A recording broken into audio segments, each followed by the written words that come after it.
My name is Kelly Ryder. I am the clinic director here at Towcester. I've been seeing Elizabeth since August. I'm Elizabeth and I'm a Pilates teacher, so I own a local Pilates business. About a year ago I started experiencing a very clicky left knee as I was walking up the stairs. It wasn't associated with any pain, but you could hear me coming from afar, so I was a little bit concerned about it and obviously went to go and get a scan, went to see a knee consultant. He was really pleased that he met me at this early stage and said to me, "You've basically got to rehab this yourself. I suggest you go and find some physiotherapy help." And that's what brought me to the clinic. A normal session with Elizabeth would include a catch-up at the beginning, just to see how she's getting on with her exercises through the week and how she's managing at work with her clients.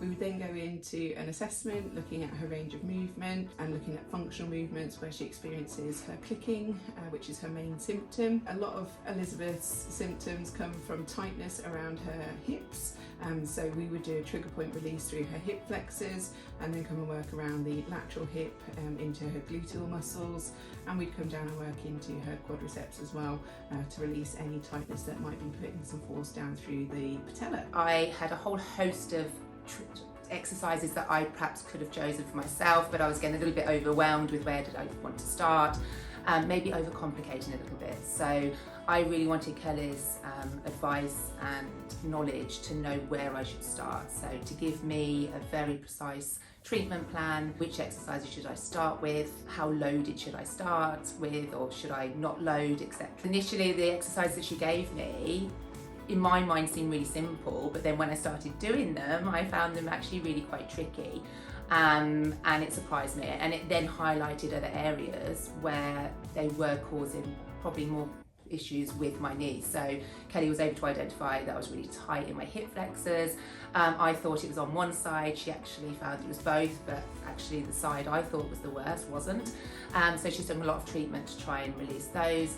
Then she noticed the tightness in my quadriceps, so we've been working on lots of soft tissue work with those to make such a difference. So I see Elizabeth every 2 weeks, and that gives us some time to go away and work on the exercise programme that we've built for her.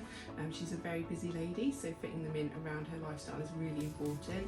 So it's really important that she has that time between the sessions to be able to fit those in before she comes again. I'm always recommending, with all of my clients, I would always say to them, when they've got an issue, I'm not medical, I'm a Pilates teacher. At the end of the day, I know when I need to refer people, and I'm very keen for people to find the root cause of the problem. So immediately, if I need them to go and see somebody with any issues that I think Kelly will be able to deal with, I would always send them her way.